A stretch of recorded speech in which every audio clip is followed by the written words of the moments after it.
Okay, well, good morning or good afternoon to everybody, depending on what time zone you're in.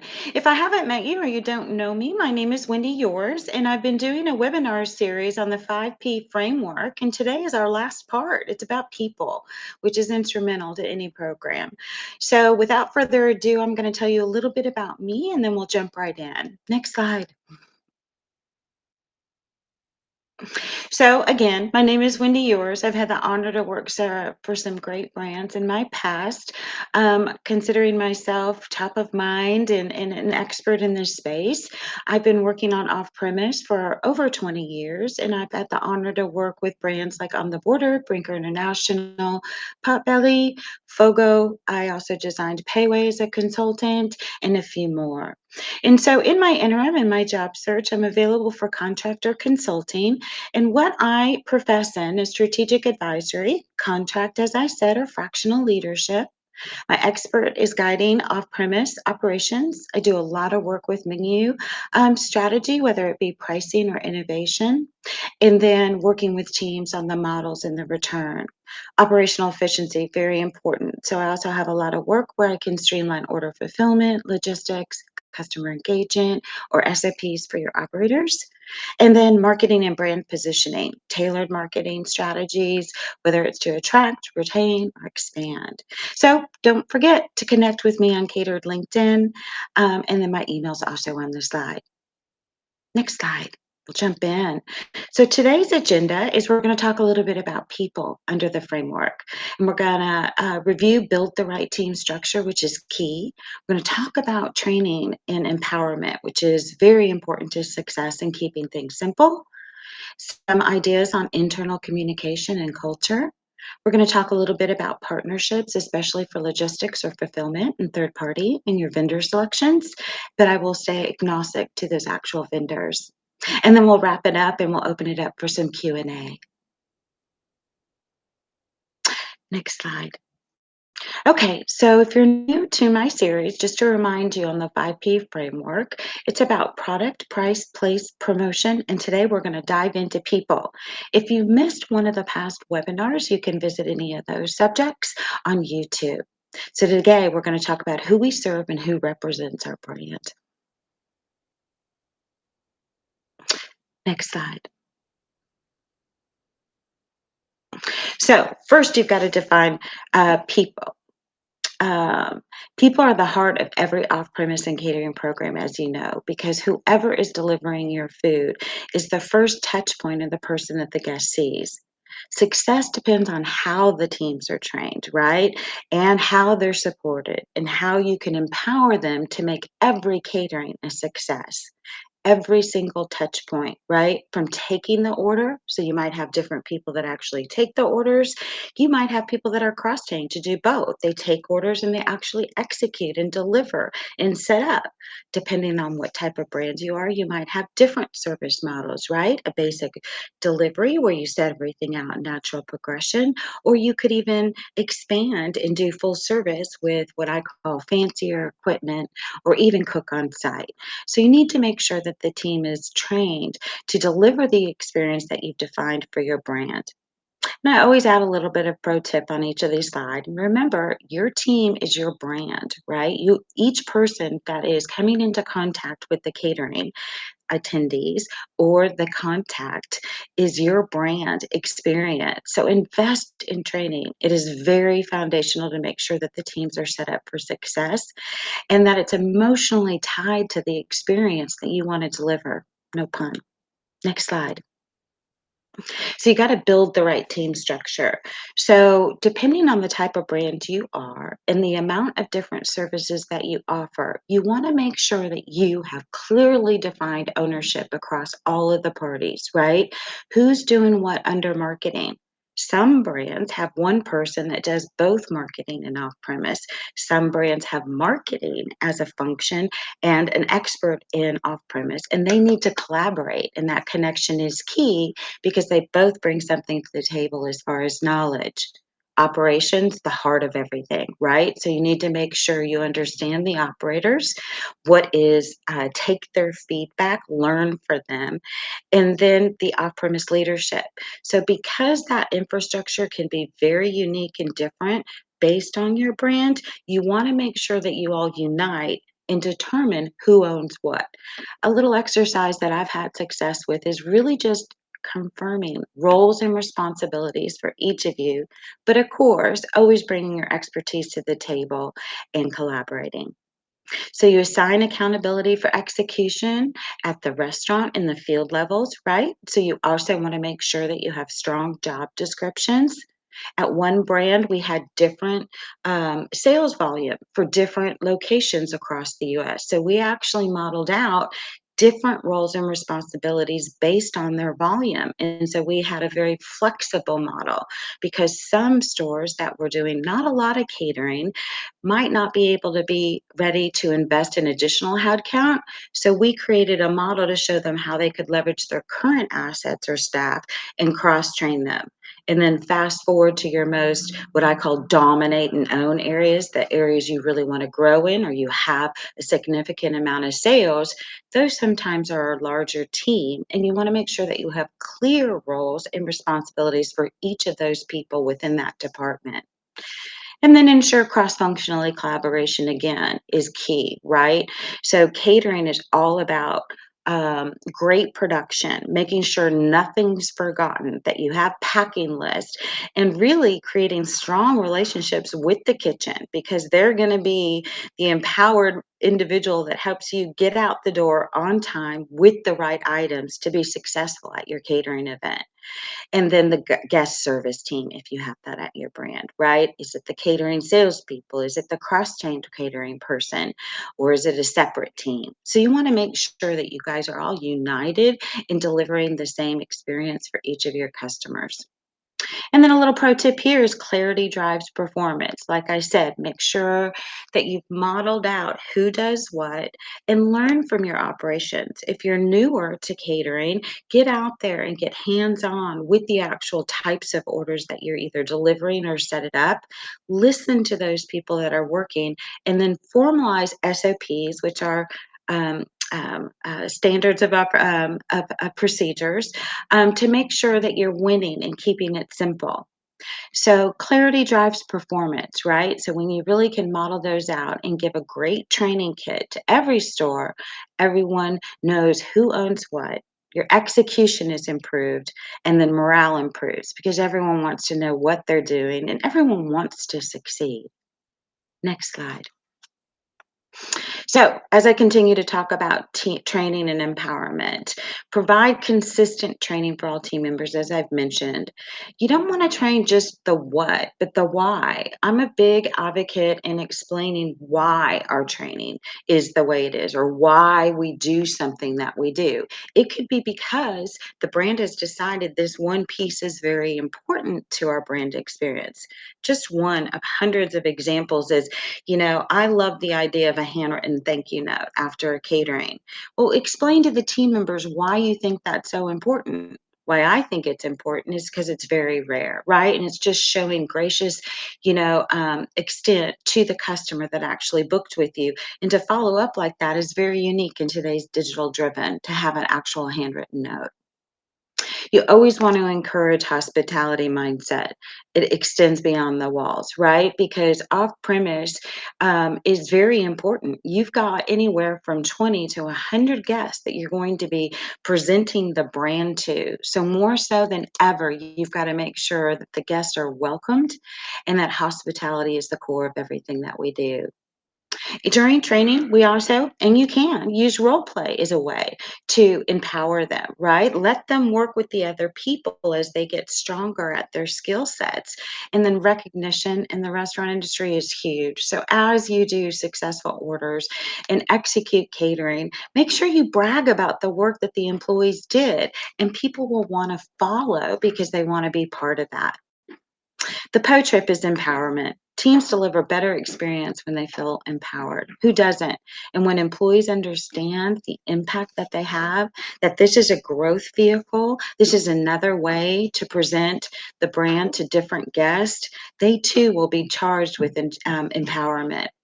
And then repeat orders come back. Some of the best relationships are made not only with the people that are booking the orders, but the actual individuals that are delivering and setting up your orders. They're the key contact. So you really want to leverage that relationship. Next slide. Internal communication and culture. So you got to keep off premise visible in internal meetings, communications, and KPIs, your reporting. Some brands, and I always try to improve this, catering's kind of over here on the side, right? Everyone's talking about all the huge brand initiatives, the LTO, the marketing campaign, but catering sometimes can take second seat. So I highly suggest that you carve out where catering can be a part of every discussion, even if it's only a one quick slide, right? Or one quick bullet. But you want to keep it top of the mind all the way from the bottom of the organization all the way up. So if you can gain that type of an alignment, it will sincerely help drive growth and awareness, not only internally, but it will help leverage the talent across the organization to improve growth for catering.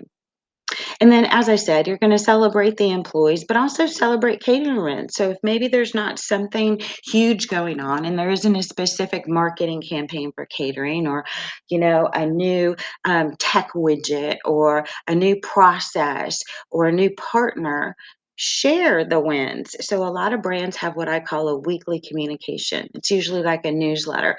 Make sure that you put something in there every week. So, again, you're able to keep talking about it and keeping it top of mind. As well, guest testimonials. So if there's a week where there's not a lot of new news, at least put in a brag statement from one of your great guests that loved your catering. And again, those teams usually at brands that read those weekly communication or newsletters, it's keeping it top of mind and you keep the team talking about off premise and catering. And so you've got to create a culture that values both the dine in and off premise equally.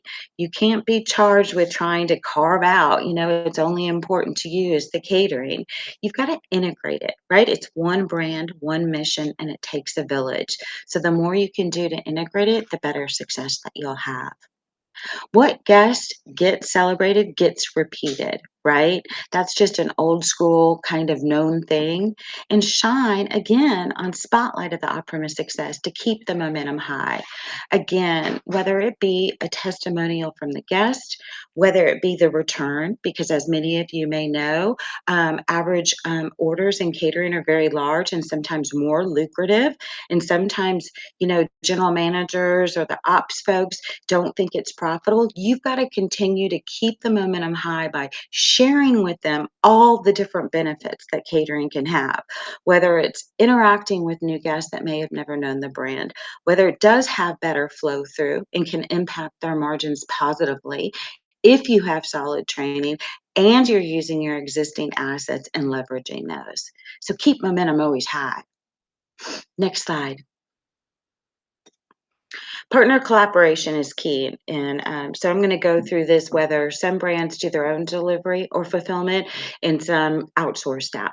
But treat delivery drivers, all your platform partners, so where you're ordering, and your vendors as extensions of your brand. So I don't think of them as just a vendor. They're my partners, right? I want them to be a part of my success. And the only way to do that is make sure they're sharing with you what they think the best success is or best practices are. And then you're kind of challenging them to help you meet your strategy, which has been in some of the other winners. The best partnership is when you guys are transparent and vocal and you leverage your expertise across each other. So you always want to provide clear expectations. You want to make sure they understand your brand standards, your look and feel, and what you're trying to get across to the consumer because they may have input on that. Use feedback loops and periodic audits. So when I have a lot of partnerships, I used to meet with them, if not bi-monthly, monthly. Sometimes when you're really busy, it's hard if you have several partnerships. At one time, I must have had 8. So sometimes it was quarterly, but I knew who to talk to when I had concerns, as well as I built solid relationships. So I felt like they had my back and that they would jump in when they saw something. Build long-term partnerships that prioritize the mutual success. If your partners aren't in the game to deliver the same results you want to, you might want to question, is that the best partnership? And then, pro tip, guests don't distinguish between your team and your partners, right? So most guests don't understand, hey, I'm ordering off Easy Cater or another vendor or DoorDash or Uber. They are representing your brand. So the more that you can streamline your processes and define what you're doing and partner with them to make sure, again, no pun intended, deliver the exact experience, the better it is. And again, also, our partners are great, but occasionally everyone messes up, right? Or there's an opportunity. If that should arise, the brand needs to own it. For instance, if somebody calls and you're doing logistics and fulfillment through a third party vendor and the driver was late, you need to own that. The guest doesn't care who was responsible for delivering the food. They hired you as the brand. So whether you deliver it or not, own that experience and recover it like you're one of the brand. Guests don't distinguish, as I said, between what you do and what your partners and your teams do. So it's one team. Takes a village and they're all representing your brand. Next slide.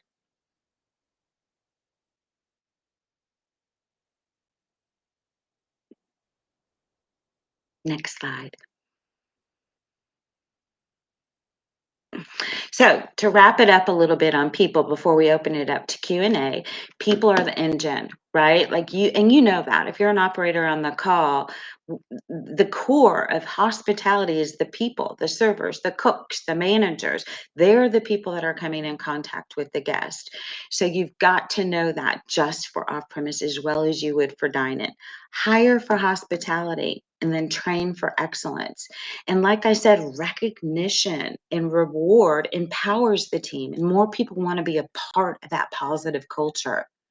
Build communication loops and celebrate wins.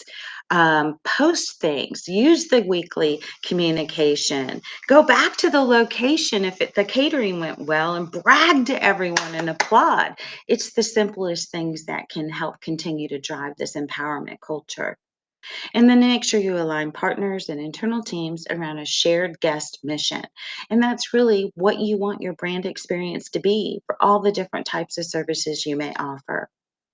And again, the pro tip is when your people feel proud, what they deliver, your guests will feel it, right? I used to have a call center. Another simple thing as far as if you're taking an order, smile. When you smile and you talk, you actually have a different type of inflection with your voice. So it truly does matter in work. Okay, so I think we're going to move to Q&A. What's our first question? How do we get teams to care about off premise when dining is their main focus? I hopefully gave you a few nuggets. You have to think of it as part of the business, and you got to keep telling the story and the goals. You can connect success to pride and purpose, right? It's not just metrics. Share the stories about the catering events. Talk about, hey, we did a catering for 100 people. So we might have just introduced the brand to 99 new guests that might come and dine in. So continue to make sure that they really understand how it helps long-term growth, as well as I've had great success with some brands as some of the catering folks find a whole new career path. They love getting outside the four walls and being involved in that. As well, some of them love doing sales, so they got to be cross-trained to do local store marketing and things around their community. So just think of, how much is in it for them and how long they can grow. What's the best way to train staff for off-premise? Hopefully I shared it, but you do need to identify specific roles. An example might be that you have an actual, packer at the restaurant. So in high volume stores, sometimes you just want one individual that's actually packing, 20 orders across the organization or kitchen, and then they're handing it off to a delivery rep. And the delivery rep has a job description. So you want to make sure that you have clear roles based on your sales volume and your identified infrastructure, and then map that out with the clear job descriptions, who does what, and then offer, focus, timing, accuracy, and all the quick things that make it successful. Next question. Let's see. How can we improve collaboration between departments? Hopefully, I gave you a few nuggets, but it's really about sharing the vision. Right. So if it's new to your brand and you're like, I always feel like I'm, the stepchild, or I can't get it integrated into the organization, or it just seems like it's a side business, start with your supervisor and work yourself up and nicely ask, where can I fit it in? Where can I keep this top of mind? Even if it's one or two brief subject matters, how can I keep it alive and form this united team that thinks of it as part of everything we do? Um, and it can be, again, making sure that everyone in the organization understands the roles and the responsibilities, making sure everyone in the organization knows why you feel this is a revenue driver and what is your revenue driver going to be. Are you sharing what the goals are?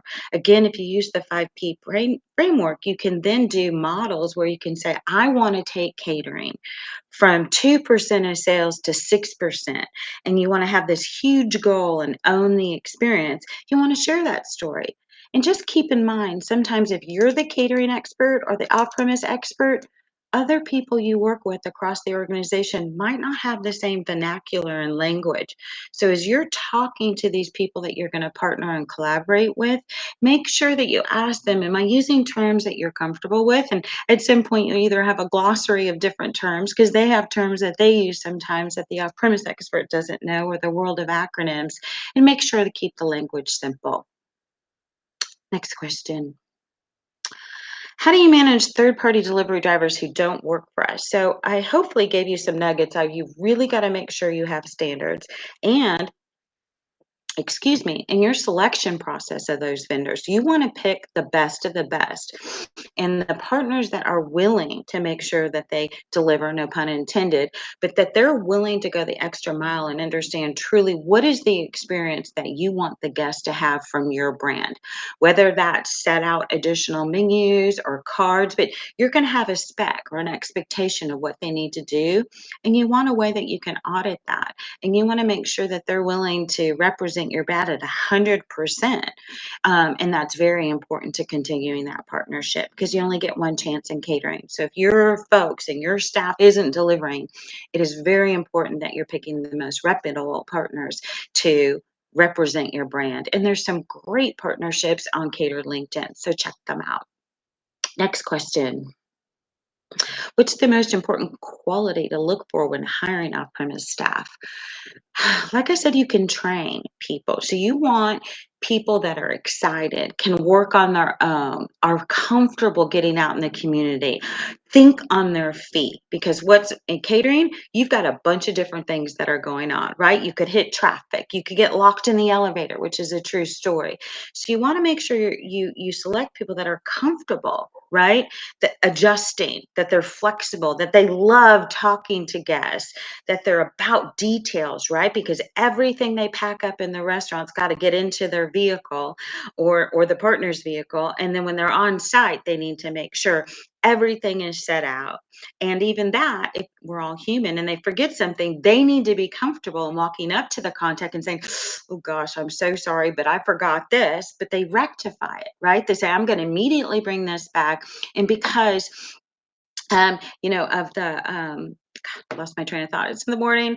Because we messed up, not the right guest terms. I want to offer you a dessert. So they need to be able to do guest recovery.